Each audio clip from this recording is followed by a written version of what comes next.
બનાસકાંઠા જિલ્લાના ડીસા તાલુકાના ભડત ગામમાં રામેશ્વર મહાદેવ મંદિર ખાતે ત્રિદિવસીય પ્રાણ પ્રતિષ્ઠા મહોત્સવની ધાર્મિક અને ભવ્ય ઉજવણી કરવામાં આવી હતી। ગામ સહિત આસપાસના વિસ્તારોમાં ધાર્મિક આનંદનો માહોલ છવાયો હતો। આ અવસરે સવારે વિધિવત પૂજા અર્ચના, હવન યજ્ઞ તેમજ શાસ્ત્રીય મંત્રોચ્ચાર વચ્ચે રામેશ્વર મહાદેવની પ્રાણ પ્રતિષ્ઠા વિધિ પૂર્ણ કરવામાં આવી હતી। મંદિર પરિસરમાં ભાવિકોની ઉપસ્થિતિથી ખચાખચ ભરાઈ ગયો હતો। પ્રાણ પ્રતિષ્ઠા મહોત્સવ અંતર્ગત સાંસ્કૃતિક કાર્યક્રમનું આયોજન પણ કરવામાં આવ્યું હતું, જેમાં સ્થાનિક કલાકારો દ્વારા ભજન, કીર્તન અને આધ્યાત્મિક રજૂઆતો કરવામાં આવી હતી। રાત્રિના સમયે ડાયરા કાર્યક્રમનું આયોજન થતાં ભાવિકોમાં ભારે ઉત્સાહ જોવા મળ્યો હતો। કાર્યક્રમ દરમિયાન ભોજન પ્રસાદની પણ વ્યવસ્થા કરવામાં આવી હતી, જેમાં મોટી સંખ્યામાં લોકો જોડાયા હતા। બનાસકાંઠાના ડીસા પંથકમાં શ્રદ્ધાળુઓ રામેશ્વર મહાદેવના દર્શનાર્થે ભડત ગામે ઉમટી પડ્યા હતા। ભક્તોએ ભગવાનના દર્શન કરી આધ્યાત્મિક શાંતિ અને ધન્યતા અનુભવી હતી। સમગ્ર કાર્યક્રમ શાંતિપૂર્ણ અને ભક્તિમય વાતાવરણમાં સફળતાપૂર્વક પૂર્ણ થયો હતો।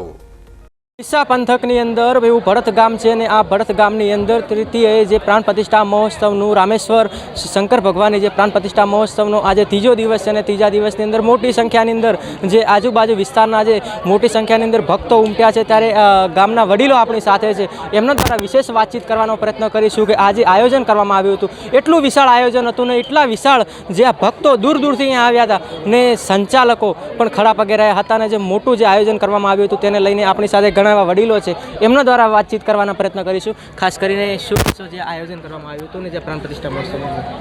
અમારા ભડત ગામે ત્રિદિવસીય રામેશ્વર મહાદેવની પ્રાણ પ્રતિષ્ઠાનો જે ભવ્ય ઉજવણી થઈ, તેમાં આજુબાજુથી તેમાં સગા સંબંધી અને બહોળી સંખ્યામાં સાધુ સંતો વધારી અને અમારા આ કાર્યક્રમને ખૂબ જ દીપાવ્યો છે અને આ કાર્યક્રમથી અમારા સમાજના ઘણા બધા કાર્યોની અંદર અમને સફળતા મળી છે।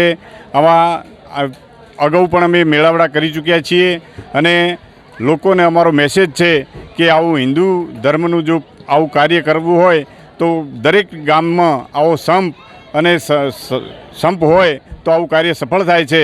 એટલે આ તબક્કે ચેનલથી હું કહેવા માગું છું કે વિશ્વ હિન્દુ પરિષદ જે આપણી જે હિન્દુ સંસ્કૃતિ છે એને ઉજાગર રાખવી હોય તો આવા કાર્યક્રમ થતા રહે।